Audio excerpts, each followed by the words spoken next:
No matter what angle you look at Patriot, she looks slippery. Above or below the waterline, it's impossible to find a hard angle, a hump or a hollow, or indeed anything that suggests any kind of distortion. She has the lowest freeboard too, which keeps her deckline as low down as possible and helps to achieve the lowest aerodynamic drag. This has the effect of making her look like the smallest boat in the fleet. And it explains why some argue that Patriot is the slickest of the challengers. Aside from their impressive AC-75, when you look at the statistics, American Magic have clocked up the most time on the water. By the 4th of July, the team was top of the table with an estimated 338 days afloat across all of their boats. So we went to have a chat with the team to find out how they were feeling about their campaign and their new boat.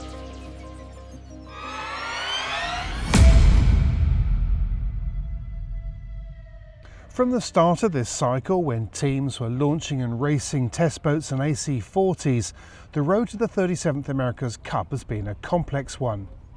Striking the balance between the hours spent on a full-size AC-75 from the previous Cup with a test boat and/or an AC-40 was tricky. Like switching between a sports car and a Formula One machine, the two are very different.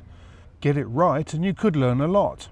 Get it wrong and you could burn time fast. But now, as the clock counts down to the start of the Challengers selection with the Louis Vuitton Cup, the road ahead looks more straightforward. You know, the first quarter of this year was sail development and racing development, and by the end of February, middle of February really, we were into AC-40 two-boat racing, so from the middle of February until the end of April. And now, you know, with the arrival of Patriot and her subsequent launch on May 7th, you know, we're into the development of this boat and understanding the boat and really learning about the subtleties of the boat and where she's strong and, you know, what we have to do to sail her well. So the focus was always going to be in this period of the AC-75 and the development of that. But, you know, we spent a lot of time. You know, we sailed the previous Patriot in Pensacola Bay. We sailed the previous Patriot here November and December and January of this year. So, you know, we blended our AC-75 with our AC-40 sailing, and it put a lot of pressure on the operation for sure. But it was a worthy exercise because it allowed, you know, really the inexperienced side of our team to catch up to where, you know, the Andrew Campbells and the Paul Goodisons were in the development, and, you know, that side of it is really cool to see, and particularly the system side of the boat. You know, there was a lot of development that took place in November and December and January. And you did a hell of a lot of days on the water in the AC-40, didn't you? You really stacked them in. Yeah, well, we're a sailing team, so you know, I guess that's what you do. Well, there are some teams who haven't taken the same approach, but there we go. Yeah. We won't go into that, but... Yeah, but I mean, you know, all those approaches, each team caters to what they believe is the correct thing, and a fast boat wins the America's Cup, but you have to sail that fast boat well. Hours on the water still count? Yeah, I mean, for me, they do. Talking about hours on the water, now we're seeing the 75s out on the water. Yeah. It's awesome.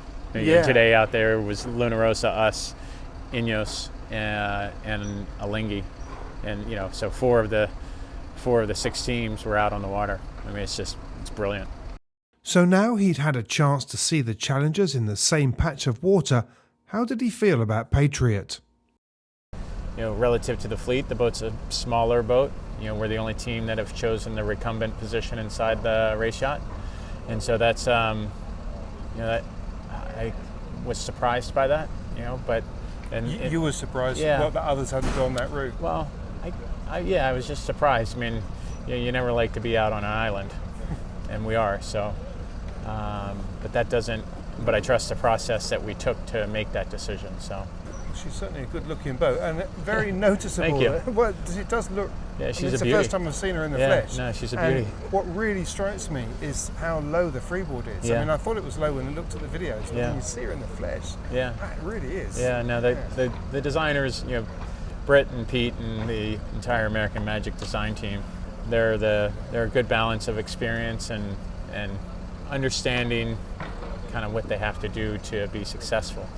Now, all the teams are like that. So it's not just us. We're not alone in that statement. And you can't, you have to understand what you have. And I think, the fortunate side of it is sailors have all been involved all the way through, and that's a positive. And so, we made a collective decision together, and we push it forward together. Are you surprised at what you see with the rest of the fleet? Are the designs more extreme than you thought, or how do you? We're at one end of the spectrum, and INEOS is at the other end of the spectrum, and everywhere from the Defender to a Lingy is somewhere in between. But it's what you don't see that I think is the critical side of the development of the race yacht. Certainly the foils are a big, they're a big component to it, and the operating system inside the boat, the logic, how the athletes are managing the hydraulic power through the system, and really how the sailors understand how to use that power. And so, the foil side of it is key. And I think when you look at, we haven't had a close look at Team New Zealand because they haven't put new foils on, but certainly everything you can see a lot of very, very smart, well thought out foils in the fleet. And so, it's exciting. I know it's difficult because you're not allowed to line up with each other, but do you expect to find that the boats are more similar in performance than they were last time, with less vices, or? Yeah, that's a great question. I don't know.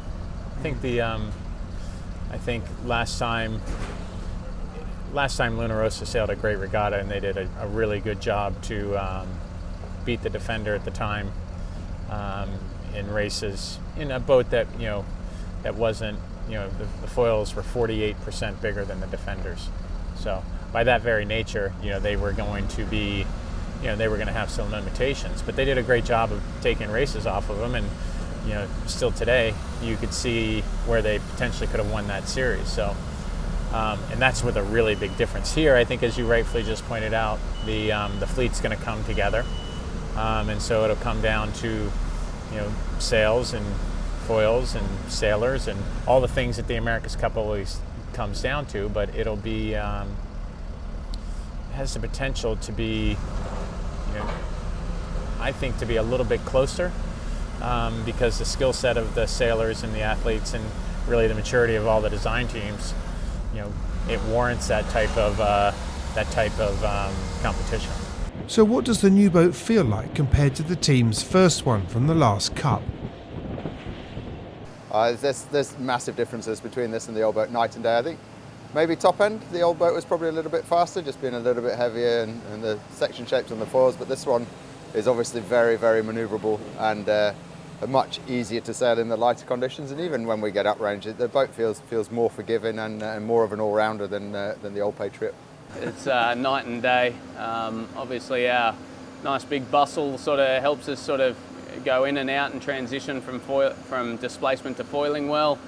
If we do make a mistake and fall off, it feels like it's a short-term thing, and you just bustle ride and then get out of there. And the old Patriot was pretty sticky, and it was almost like if you did touch down, it was like it had glue on the bottom of it. It was very hard to get going again. So this Patriot is going really well.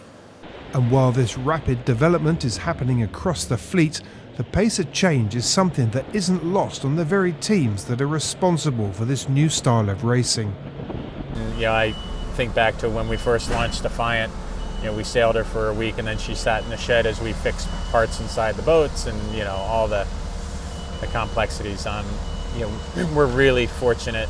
The 50% of our team that we retained was the lion's share was on the shore side of the operation, and so the experience that we continue to have with AC-36 carried over into AC-37, and that was really invaluable when you consider the efficiency in which we launched this boat.